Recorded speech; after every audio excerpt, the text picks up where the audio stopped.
My name is Grace, and I'm 32. The moment I heard my sister's voice again after 12 months of silence, I should have known she was planning to destroy me. But there I was on Christmas Eve, hiding in my own hallway like some kind of spy, listening to her and my mother plot my institutionalization over hot cocoa and sugar cookies. Where are you watching from today? Drop your location in the comments below and hit that like and subscribe button if you've ever felt betrayed by the people who were supposed to love you most. You'll definitely want to stick around for what happened next. Let me take you back to how this nightmare began.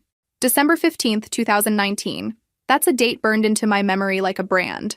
Robert and I were driving home from our anniversary dinner, the snow falling harder than the weather reports had predicted. 22 years together, and we were finally talking about starting that family we'd always said we wanted someday. Next Christmas, we might have a little one, Robert had said, reaching over to squeeze my hand as we navigated the winding mountain road. His wedding ring caught the dashboard light, and I remember thinking how lucky I was to have married my best friend. The semi-truck ran the red light going at least 60 miles per hour. I saw it coming, this massive wall of metal and lights bearing down on Robert's side of the car. I opened my mouth to scream his name, but the impact stole my voice, my breath, my entire world. When I woke up 3 days later, Robert was gone. The doctors explained about internal bleeding, about how quickly it happened, about how he didn't suffer. They used gentle voices and kind eyes, but their words felt like they were coming from underwater. Everything sounded muffled, distant, wrong. That's when they told me about my hearing. Traumatic brain injury, they called it. Damage to the auditory nerve. They threw around percentages and probabilities, but the bottom line was simple. I was deaf. At 32 years old, I had lost my husband and my hearing in one devastating moment. The irony wasn't lost on me. Robert used to joke that I never listened to him anyway. Now I literally couldn't hear a word anyone said. If he could see me now, he'd probably make some smart comment about finally getting my attention. God, I missed his terrible sense of humor almost as much as I missed everything else about him.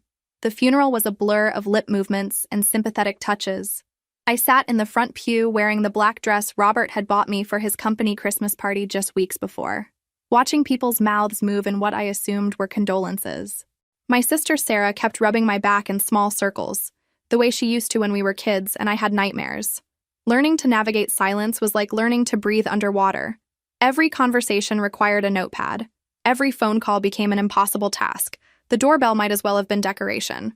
I missed my alarm clock more times than I could count, showing up late to meetings with puffy eyes and apologetic expressions. My beautiful house, the one Robert and I had spent 3 years renovating, became a prison of memories. His coffee cup still sat in the sink because I couldn't bear to wash it. His clothes hung in our closet, still smelling faintly of his cologne. I found myself talking to him constantly, since there was no one around to judge the crazy lady having conversations with the dead. Well, this is a fine mess you've left me in, I told his empty side of the bed one morning. 22 years together and you couldn't stick around for the hard part? The grief support group was a disaster. Sitting in a circle of folding chairs while people shared their pain would have been difficult enough if I could actually hear them. Instead, I spent each session trying to read lips and catching maybe every third word. The facilitator, a well-meaning woman named Patricia, would occasionally turn to face me directly and speak slowly, which somehow made everything worse. Work became impossible. As a marketing director, my job depended on meetings, phone calls, and presentations. I'd spent 15 years building my career, working my way up from assistant to department head, and suddenly I couldn't perform the most basic functions of my job. My boss, Jennifer, tried to be accommodating at first, assigning me to email-based projects and written reports. But there's only so much accommodation you can make in a world designed for people who can hear.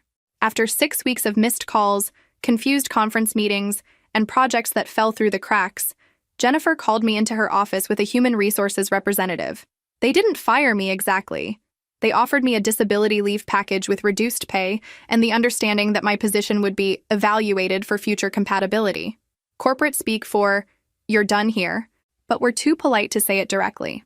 That night, I sat in Robert's study surrounded by financial documents and insurance papers, trying to figure out how long I could maintain our lifestyle on disability payments and life insurance.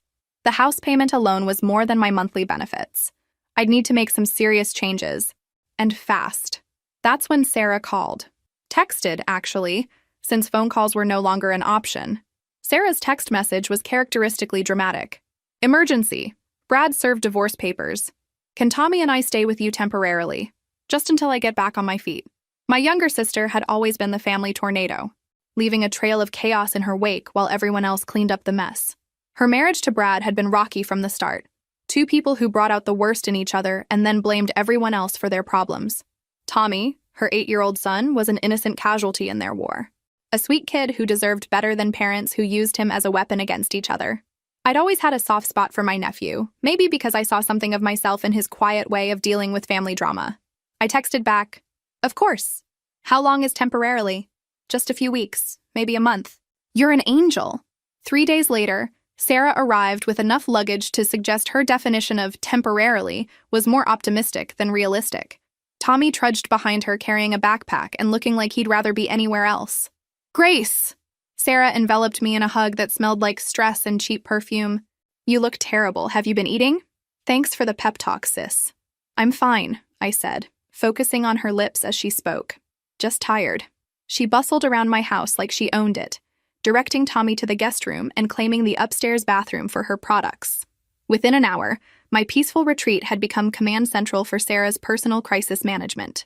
"I can help you with things," she announced, pulling out a notebook. "Phone calls, appointments, errands. Think of me as your personal assistant." It actually wasn't a terrible idea. Sarah had always been good with people, charming when she needed something. If she could handle the communication aspects of daily life that had become so challenging for me, maybe this arrangement could work for both of us. That first week, she proved surprisingly helpful. She scheduled my doctor appointments, answered the phone with professional courtesy, and even handled the insurance company when they tried to reduce my benefits. For the first time since the accident, I felt like I had an advocate. "See?" she said one evening after successfully arguing with my cell phone provider about my bill. "We make a good team. You've got the brains, I've got the mouth." Tommy was equally easy to have around. He was naturally quiet, preferring video games and books to the constant chatter that exhausted me. He seemed to understand that I couldn't hear him without looking directly at his face, and he made an effort to get my attention before speaking. "Aunt Grace?" he said one afternoon, tapping my shoulder gently.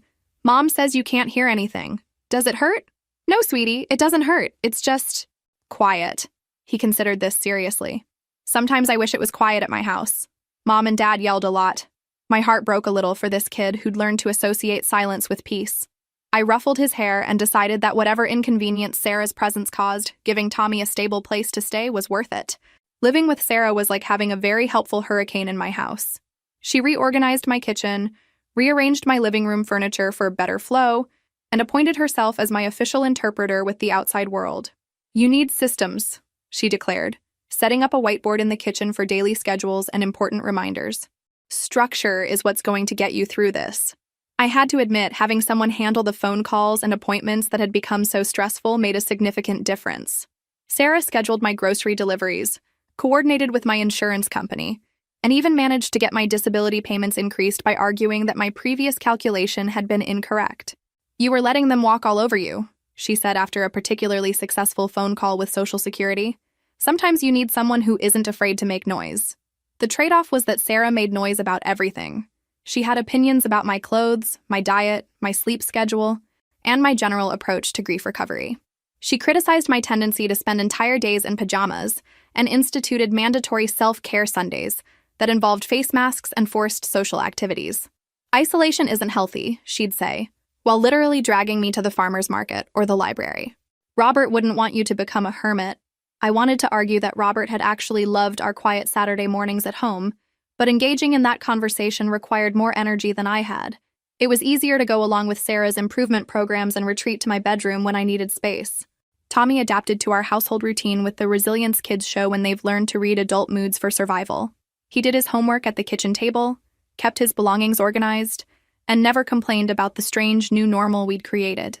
One evening, I found him in the living room carefully practicing writing individual letters on a piece of paper. "What are you working on?" I asked. He held up a book about sign language. "I thought maybe I could learn this so we could talk without you having to look at my mouth all the time." The gesture was so purely sweet that I had to blink back tears.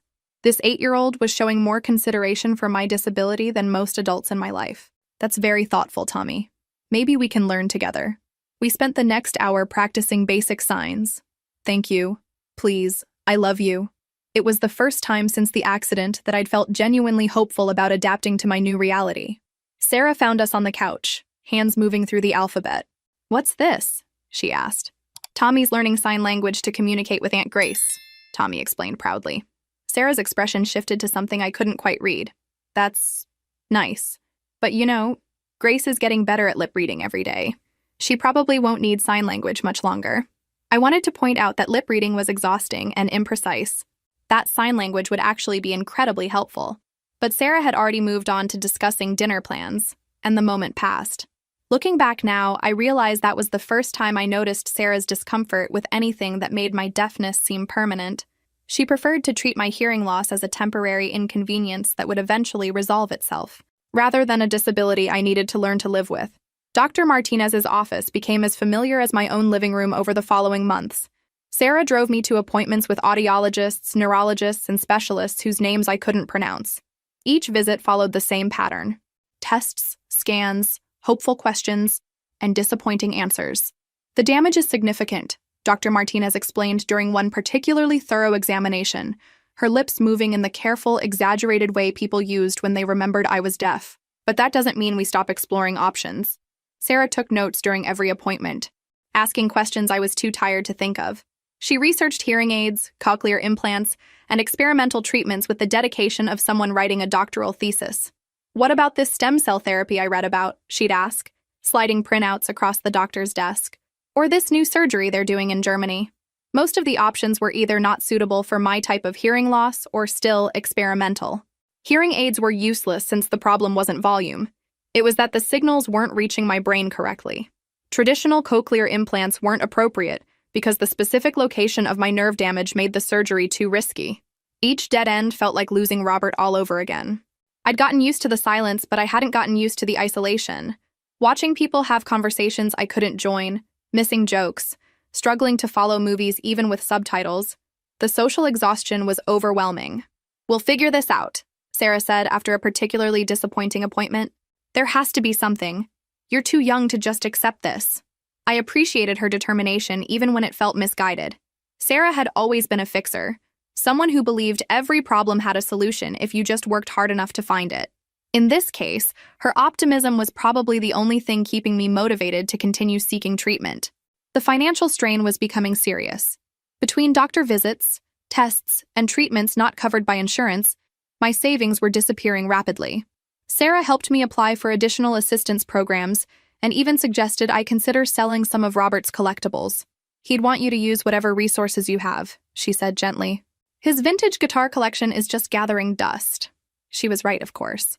Robert's guitars weren't helping anyone sitting in our closet, but selling them felt like erasing another piece of him from my life. "I'll think about it," I told her, which we both knew meant no. Sarah's frustration with my attachment to Robert's belongings was becoming more obvious. She made comments about moving forward and letting go that felt premature and insensitive. I'd been widowed for less than a year. Was I really supposed to pack up his entire existence because it was inconvenient for my recovery? "I'm not saying throw everything away," she clarified after I called her out on a particularly sharp comment. "I'm saying maybe creating some space for new experiences would be healthy." "What new experiences?" I couldn't work, couldn't socialize normally, and spent most of my energy just managing basic daily tasks. The idea that I should also be pursuing personal growth felt absurd, but I kept those thoughts to myself. Sarah was helping me navigate a world that had become significantly more complicated, and I was grateful for her support. If that meant listening to occasional lectures about my coping strategies, it seemed like a fair trade. Dr. Chen's name appeared on my referral list almost by accident. My regular audiologist mentioned her in passing, a specialist who worked with traumatic hearing loss cases and had been researching newer surgical techniques. "Probably another dead end," Sarah said as we drove to the appointment, "but worth investigating." Dr. Chen's office was different from the others, less sterile, more comfortable. She took time to explain her background, her research, and her approach to cases like mine. Unlike previous doctors who seemed to be going through diagnostic motions, she genuinely seemed interested in finding solutions. "Your case is challenging," she admitted after reviewing my extensive medical files, "but not impossible. There's a newer surgical technique that might work for your specific type of nerve damage." My heart started beating faster. After months of disappointment, I'd trained myself not to get excited about potential treatments, but something in Dr. Chen's manner suggested this wasn't another false hope. "The surgery involves bypassing the damaged auditory nerve and connecting directly to functioning neural pathways," she continued. It's complex, and the success rates are still being established. But for patients with your specific injury pattern, we've seen promising results. Sarah leaned forward in her chair. What kind of success rates? Approximately 60% of patients experience significant improvement. 20% get partial hearing restoration. The remaining 20% see no change. But the surgery doesn't make anything worse. Those weren't lottery ticket odds. Those were real, legitimate chances at getting my life back. What would the recovery process look like? I asked. 6 weeks of healing before we can assess results. Initially, sounds would be very different, more mechanical, less natural. Your brain would need time to reinterpret the new signals, but most patients adapt within 6 months. The surgery would be expensive, and my insurance company would require extensive documentation to approve coverage. Dr. Chen warned me that the approval process could take months, and there were no guarantees. But, she added with the first genuine smile I'd seen from a doctor in months, I think you're an excellent candidate. Your overall health is good, the timing of your injury makes you ideal for this procedure, and your youth works in your favor for recovery. Walking out of that appointment, I felt something I hadn't experienced since the accident. Genuine hope. Not the desperate kind that had driven me to every previous doctor visit, but real, grounded possibility. 60%, Sarah kept repeating in the car. Those are good odds, Grace. Really good odds. For once, we agreed completely. That night, I called Dr. Chen's office and scheduled the extensive pre-surgical testing she'd recommended. I didn't tell them that I'd already decided. If there was a 60% chance I could hear Robert laugh again, even if it was just in my memories, I was willing to risk everything for it. The irony would hit me later. I was about to undergo surgery to regain my hearing, but I had no idea how much I'd wish I could go back to being deaf, once I heard what my family really thought about me. But that night, lying in bed with Sarah and Tommy asleep upstairs, I felt hopeful for the first time in 12 months. I was going to fight for my life back, whatever it took. The insurance approval came through faster than anyone expected. Apparently, my case was so straightforward that even the bureaucrats couldn't find reasons to delay. Dr. Chen scheduled my surgery for December 20th, just 5 days before Christmas. Sarah was in Florida visiting her college roommate, a trip she'd planned months earlier. Are you sure you'll be okay alone for a week? She'd asked before leaving. I can cancel if you need me. Go, I'd insisted. I'll be fine. Tommy's at his dad's for winter break anyway. What I didn't tell her was that Dr. Chen had called the day before Sarah left, offering me the surgery date. Something stopped me from mentioning it. Maybe I wanted to handle this part of my recovery independently. Maybe I was tired of Sarah managing every aspect of my medical care. Or maybe I just wanted the chance to surprise my family with the greatest Christmas gift possible. My voice answering their questions instead of written notes and tired gestures. The decision felt right. If the surgery worked, I could reveal my restored hearing during Christmas dinner. If it didn't work, I'd deal with the disappointment privately and tell them about the attempt later. Imagine their faces, I told Robert's photograph the night before surgery. Sarah will probably scream loud enough to wake the neighbors. Mom will cry and say she knew I'd figure something out. It'll be perfect. What do you think will happen next? Drop your predictions in the comments below. I bet you can't guess how this story actually unfolds. The morning of December 20th, I drove myself to the hospital with a small overnight bag and Robert's wedding ring on a chain around my neck. The pre-surgery routine was standard. Paperwork, IV insertion, conversations with anesthesiologists whose lips I couldn't quite read in the harsh fluorescent lighting. Dr. Chen stopped by my room an hour before surgery. Any last questions or concerns? Just one, I said. How soon will I know if it worked? Some patients hear mechanical sounds within hours. Others take days or weeks. Your brain needs time to interpret the new signals. Don't get discouraged if results aren't immediate. But I was already imagining Christmas Eve, sitting around our dining room table, casually responding to someone's question instead of reaching for my notepad. The look of shock and joy on their faces would be worth 12 months of silence. The last thing I remembered before anesthesia was Dr. Chen's confident smile and her promise that she'd see me on the other side. Waking up from surgery felt like surfacing from deep water. My head was bandaged, my mouth was cotton, and everything hurt in a distant, manageable way. But underneath the post-operative fog, something was different. I could hear my heartbeat, not feel it. Hear it. A rhythmic whooshing sound that seemed to come from inside my skull. When the nurse adjusted my IV, the plastic tubing made a soft clicking noise against the bed rail. These weren't normal sounds exactly. They were mechanical, artificial, like listening to the world through a radio with poor reception. But they were sounds. Grace? The nurse's voice was tinny and strange, like she was speaking through a tunnel. "Can you hear me?" I tried to answer, but my throat was too dry. Instead, I nodded, and she smiled so broadly that I could see every tooth. Dr. Chen appeared in my doorway an hour later, moving carefully to stay within my line of sight. "How are you feeling?" she asked. "Like I got hit by a truck," I managed to whisper. "But I can hear you. Your voice sounds like a robot, but I can hear you." "That's completely normal. Your brain is learning to process the new signals. Over the next few weeks, voices will start sounding more natural as your neural pathways adapt." The improvement was gradual but constant.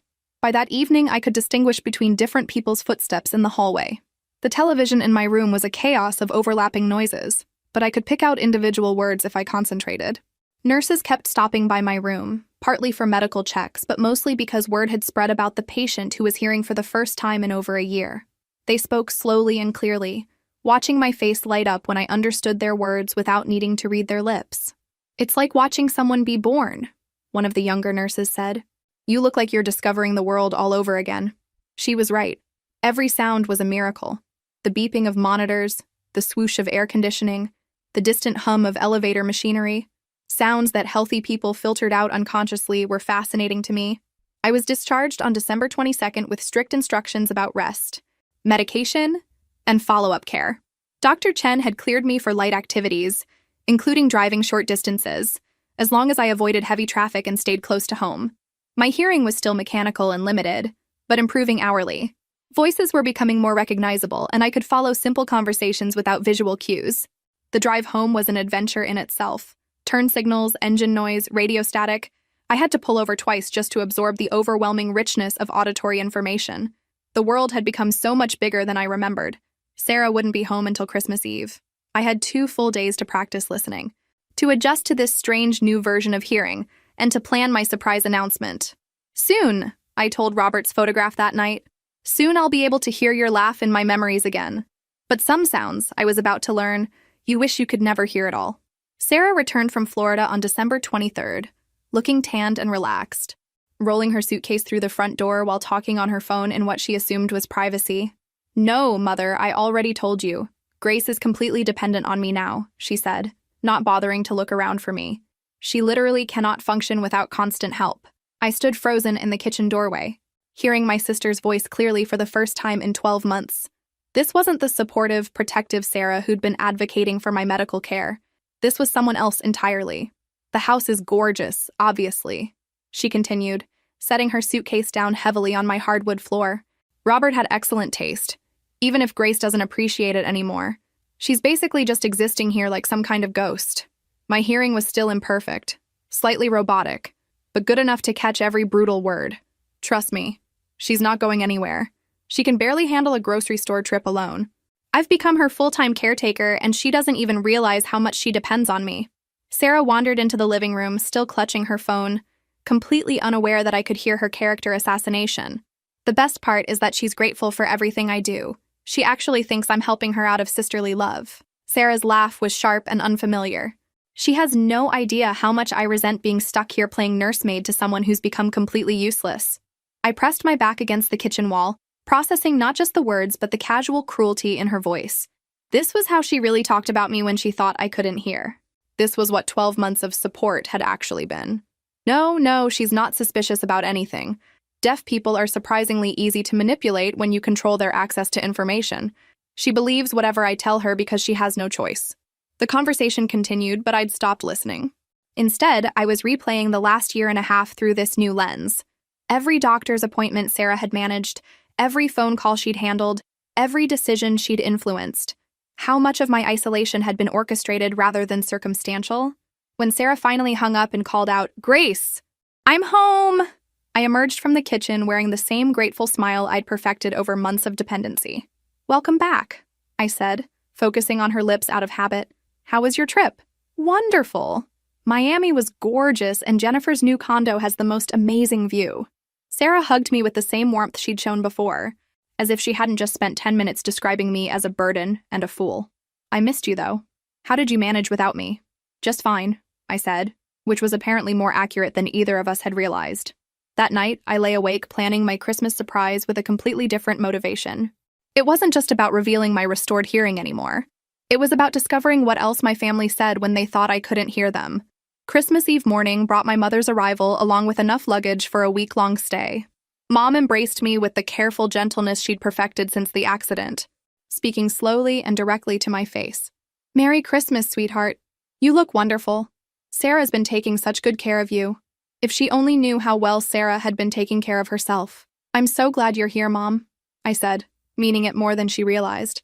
The three of us spent the morning preparing Christmas Eve dinner.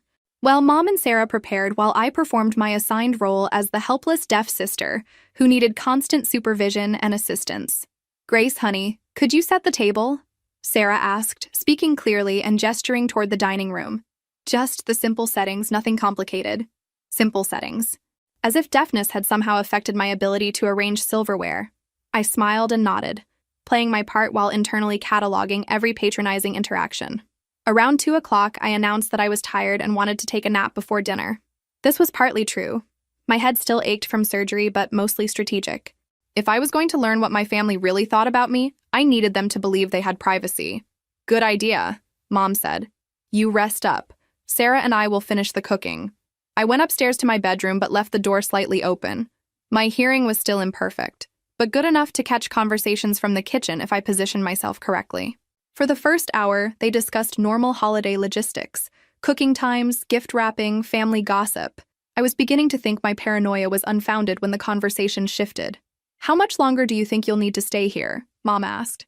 "Honestly, I'm getting tired of playing caretaker," Sarah said, her voice carrying clearly up the stairs. "Grace has become completely dependent on me, and it's exhausting." "Has she made any progress with her independence?" "None. She's basically given up on having a real life. She just sits around feeling sorry for herself, expecting me to handle everything." Mom made sympathetic clucking sounds. "It must be so difficult for you, sacrificing your own life to take care of her." "It is, but I've been thinking about long-term solutions. Grace is never going to be self-sufficient again. She's lost without Robert, and the deafness just made everything worse." My heart started beating so hard I was afraid they might hear it downstairs. "What kind of solutions?" Mom asked. "Well, this house is worth at least $2 million, and Grace has substantial life insurance money that she's barely touched. She's basically sitting on a fortune while living like an invalid." "Sarah, what are you suggesting?" "I'm suggesting that someone needs to make practical decisions for her future. Grace clearly can't take care of herself anymore. She needs professional care, and I need to get my own life back." The silence stretched so long I wondered if they'd stop talking. Finally, Mom spoke. "You mean like a care facility?" "Exactly. There are excellent places that specialize in people with disabilities. Grace would be much better off somewhere designed for her needs, and frankly, she's become a burden on this entire family." "But Sarah, that's a big step. Grace seems to be managing reasonably well with your help." "Managing? Mom, she's completely useless. She can't work, can't drive safely, can't even answer her own phone. She's 32 years old and living like an elderly invalid." Each word hit me like a physical blow, but I forced myself to keep listening. "And honestly," Sarah continued, "I think Robert's death broke something in her brain beyond just the hearing loss. She's not the same person anymore. She's weak, dependent, pathetic." "Sarah, that seems harsh." "It's realistic. And meanwhile, I'm stuck here playing nursemaid instead of building my own life. Tommy needs stability, I need a career, and Grace needs professional care. Selling this house and using the money for her care facility would solve everyone's problems. What about Grace's opinion on this plan?" Sarah's laugh was cold and calculating. "Grace doesn't get to have opinions anymore, Mom. That's what happens when you become completely dependent on other people. They start making your decisions for you." I grabbed my phone and started recording. Sarah's voice came through crystal clear on my phone recording as she laid out her complete plan for my future. "I've already researched facilities. There's an excellent place about an hour north that specializes in people with traumatic injuries. Grace would have her own room, professional caregivers, structured activities." "And the house?" Mom asked. "Would be sold immediately. The real estate market is incredibly strong right now. With Grace's condition, she'll never need a house this size again anyway. But legally, don't you need Grace's permission for something like that?" "Not necessarily. I've been researching guardianship options. Given Grace's obvious inability to manage her own affairs, a court would likely grant me legal authority to make decisions in her best interest." My hands were shaking so hard I almost dropped the phone. But the recording continued. "Sarah, this sounds like you've been planning this for a while." "I have. I can't spend the rest of my life being Grace's caretaker. She had her chance at happiness with Robert, and now that's over. I deserve a chance at my own life. What about the life insurance money? Would go toward her care, obviously. But there would likely be enough left over for me to get back on my feet. Think of it as compensation for the year and a half I've spent taking care of her. Mom was quiet for several minutes. When she finally spoke, her words shattered what was left of my heart. You know, Sarah, you might be right. Grace hasn't shown any real progress toward independence. Maybe professional care would be better for everyone. Exactly. And honestly, Mom, she's become embarrassing. When people ask about her, what am I supposed to say? That my 32-year-old sister sits around her dead husband's house playing victim while I handle all her basic life functions? It is sad to see her so diminished. Sad and pathetic. She used to be intelligent, capable, attractive. Now she's just broken. There's no point in pretending she's going to recover when she's clearly given up on herself. The recording was 18 minutes long by the time their conversation moved on to other topics. 18 minutes of my sister and mother discussing my institutionalization like they were planning a vacation. I spent the next hour in my bedroom, alternating between rage and disbelief. Then I did something that would have been impossible 12 months ago. I picked up my phone and called my lawyer. Martin, it's Grace. I know it's Christmas Eve, but I need an emergency consultation tomorrow morning. Yes, it's urgent. And Martin, I need you to recommend a good private investigator. Martin owed me a favor from when Robert and I had referred several clients to his firm over the years. He'd always said to call if I ever needed anything, and apparently he meant it. That evening, I played my part perfectly at Christmas dinner. I smiled gracefully when Sarah cut my meat without being asked. I nodded appreciatively when Mom spoke slowly and clearly about her holiday plans. I even allowed Sarah to translate a phone call from Robert's sister, who'd called to wish me Merry Christmas. She says she hopes you're doing well and that she's thinking of you. Sarah lied smoothly. I'd heard every word of the actual conversation, which had been much warmer and more personal. Tell her I said thank you, I replied, wondering how many other conversations Sarah had filtered or fabricated over the past year. As my family exchanged gifts and made cheerful conversation about their plans for the coming year, I sat quietly at the table where Robert and I had hosted so many dinner parties, planning my own future. A future that definitely didn't include guardian sisters or care facilities. December 26th brought the most satisfying conversation of my life, and for the first time in over a year, I was the one controlling the narrative. Martin's office was closed for the holiday week, so we met at his house where he reviewed my recording with the grim expression of someone who'd seen every variety of family betrayal. This is actionable, he said after listening to the complete 18-minute conversation. Clear evidence of intent to commit guardianship fraud and financial exploitation of a disabled person.